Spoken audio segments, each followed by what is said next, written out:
Hello everyone. In this brief video we are going to see how to use the Python break and continue.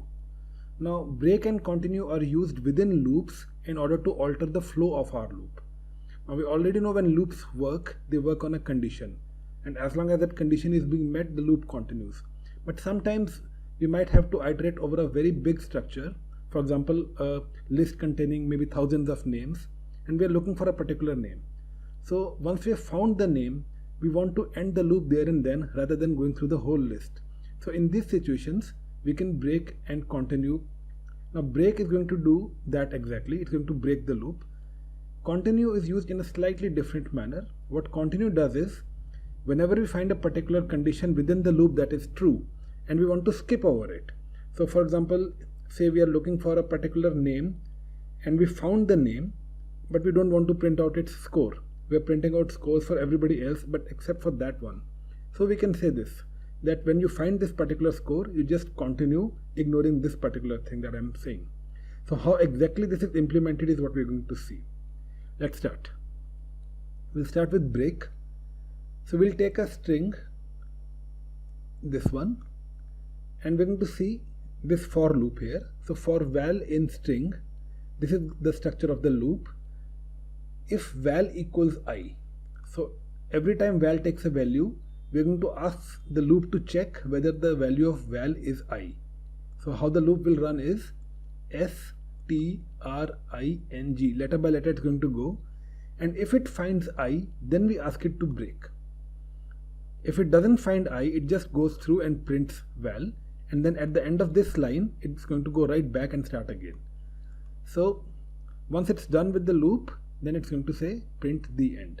Now in a normal loop, if we do not have this situation of break, it's going to run through the whole string, right?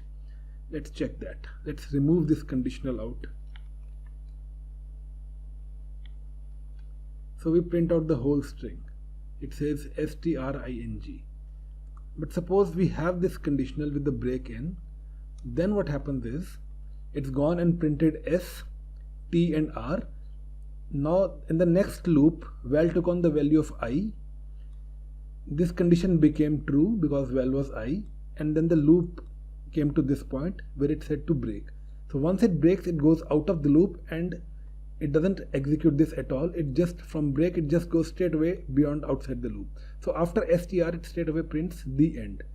I is not printed because the print statement comes after the break statement, and n and g are not printed because value never gets to loop over them. So this way we can break when we have met our objective and we need not run over the rest of the iterable. Okay. Now let's look at the continue statement. Continue is used to skip the rest of the code, but it will not, it will not take you out of the code, out of the loop. So let's see how that runs. We have the same structure for val in string, and we are looking for if val equals I. Now instead of break, this time we have used the function continue. What it's going to do is, in the previous case, when it printed str and came to I, it just broke away and went straight to the end.